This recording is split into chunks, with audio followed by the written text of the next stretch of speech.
damai sejahtera bagi kita semua. Terima kasih atas waktu dan kesempatan yang sudah diberikan kepada kami kelompok 1. Sebelum kami menjelaskan materi perjanjian baru, izinkan saya terlebih dahulu memperkenalkan identitas saya. Perkenalkan, nama lengkap saya Iga Ranci VK, kelas 1F, program studi pendidikan agama Kristen. Di samping kiri dan kanan saya ada teman-teman yang akan memperkenalkan identitas mereka. Waktu saya berikan. Perkenalkan, nama lengkap saya Menica Tois. Perkenalkan, nama saya Iman Sri Ramudi Lumosa. Perkenalkan, nama saya Margaret Sumaro. Perkenalkan, nama lengkap saya Adriana Rambuda Putih. Inilah perkenalan singkat dari kami. Selanjutnya penyampaian materi. Waktu dan kesempatan saya berikan. Baik, saya akan menyampaikan materi yang pertama, yaitu politik. Politik Indonesia. Indonesia adalah negara demokrasi konstitusional setelah jatuhnya rezim Orde Baru yang otoriter pada tahun 1998. Berbagai perubahan konstitusional.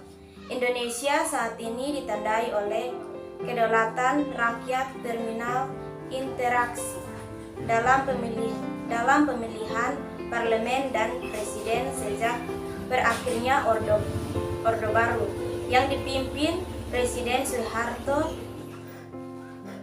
Dimulainya periode reformasi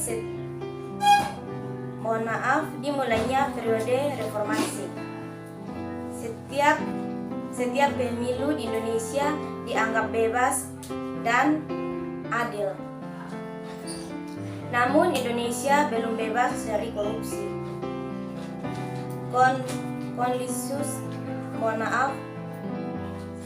kolusi dan nepotisme maupun politik di mana orang bisa membeli kekuasaan atau posisi politik. Misalnya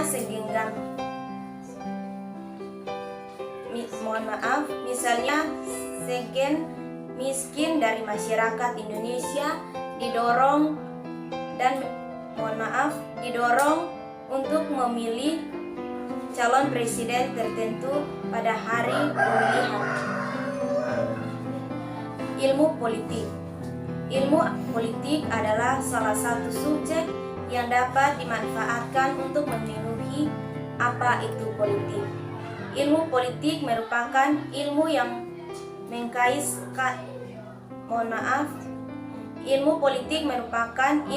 mengkaji konsep penentuan. Tujuan politik. Politik merupakan sebuah fenomena yang berkaitan dengan kehidupan manusia yang berupa makhluk sosial. Dalam pelaksanaannya, politik memiliki beberapa tujuan, di antaranya sebagai berikut: melindungi hak-hak sewena-wena warga tanpa terkecuali dan menjaga pelaksanaan kewajiban dengan melaksanakan pemerintahan untuk mengatur keagamaan, mencangkup agar kekuasaan di masyarakat dan pemerintahan dapat diperoleh, dikelola dan diterapkan sesuai dengan norma hukum yang berlaku, mengupayakan penerapan dan pengelolaan politik di masyarakat dan pemerintah sesuai dengan kerangkaian mempertahankan prinsip negara kesatuan Republik Indonesia. Baik, saya akan membawa materi tentang pengertian budaya. Budaya adalah suatu cara hidup yang berkembang dan dimiliki oleh sekelompok orang, kemudian diwariskan kepada generasi selanjutnya. Budaya itu terbentuk dari beberapa unsur yang rumit, di antara yaitu adat istiadat, bahasa, karya seni, sistem agama, dan politik. Bahasa sama halnya dengan budaya, yakni suatu bagian yang tak terpisahkan dari manusia. Oleh sebab itu, banyak dari kelompok orang cenderung menganggap hal tersebut sebagai suatu yang diwariskan secara genetis. Seorang dapat berkomunikasi dengan orang-orang yang memiliki budaya berbeda dan menyesuaikan perbedaan di antara mereka, membuktikan bahwa budaya Ciri-ciri budaya bisa dimiliki bersama, budaya berbasis simbol, budaya bersifat adaptif, budaya dipelajari dan diwariskan. Fungsi budaya sebagai identitas, sebagai batas, pembentuk perilaku dan sikap, sebagai komitmen, sebagai media komunikasi. Unsur-unsur budaya, sistem religi, bahasa, sistem pengetahuan, peralatan hidup dan teknologi, sistem kemasyarakatan, sistem mata pencarian, dan kesenian. Macam-macam budaya. Yang pertama, rumah adat. Dilambangkan sebagai ciri khas yang berbeda dan bentuk berbeda, memiliki simbol atau maknanya masing-masing. Yang kedua, upacara adat. Upacara adat yang dilambangkan dari turun-temurun sampai saat ini. Biasanya dilambangkan dalam perkawinan, kelahiran, dan kematian. Alat musik. Alat musik tradisional berkembang dari zaman dulu sampai sekarang yang digunakan untuk mengiringi lagu-lagu daerah masing-masing. Pakaian adat.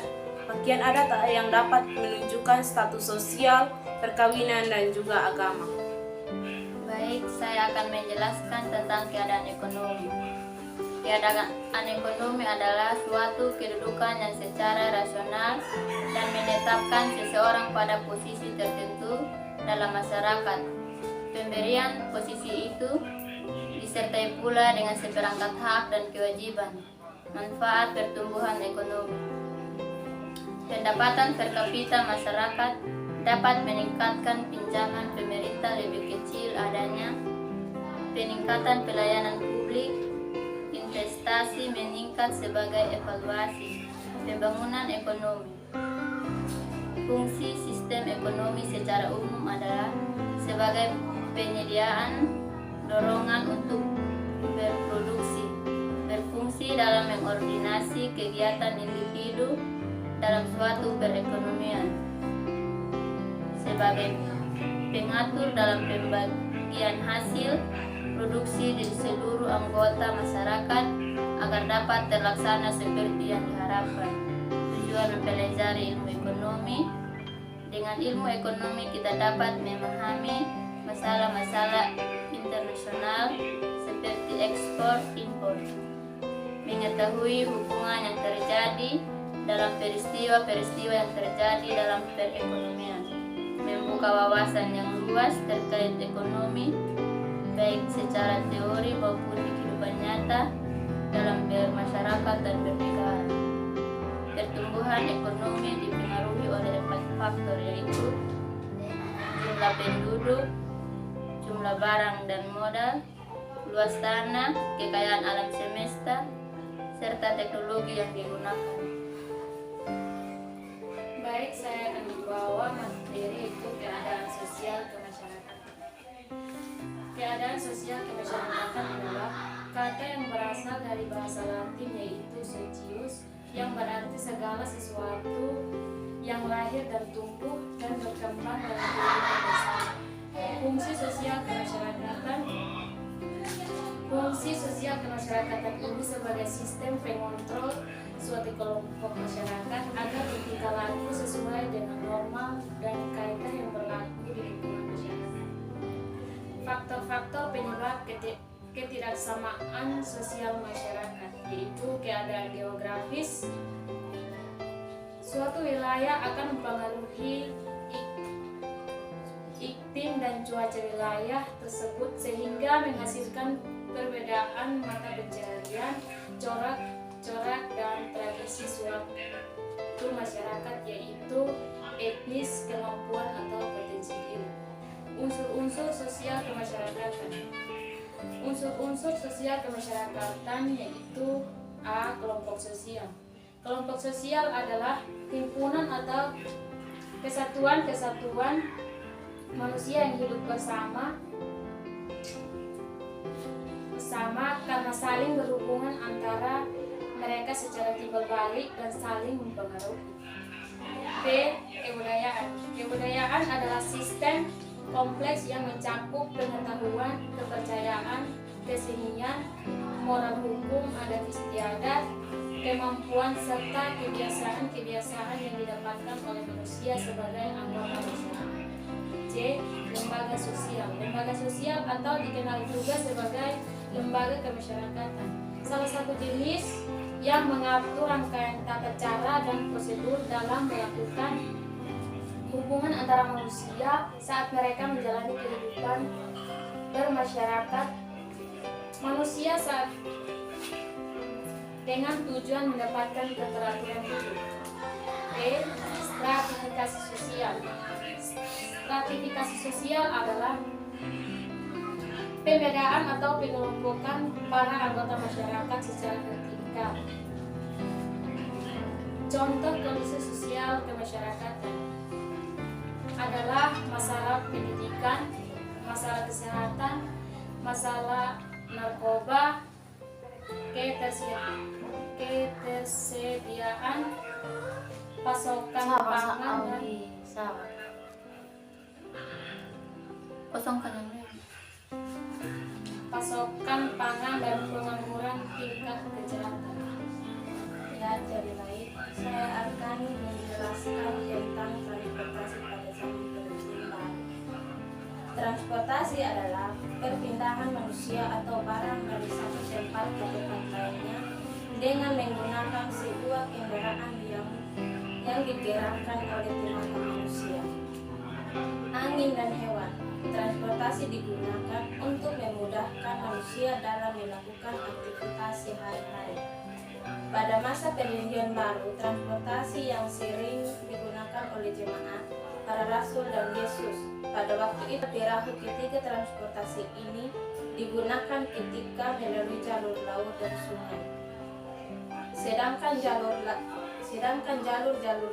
darat yang digunakan untuk alat transportasi pada waktu itu adalah hewan atau keledai.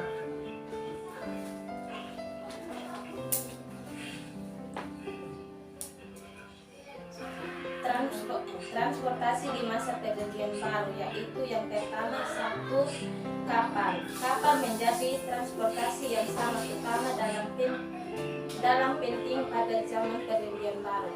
Terutama adalah perdagangan yang digunakan oleh Alexander dan pewartaan yang digunakan oleh Saulus dan Barnabas.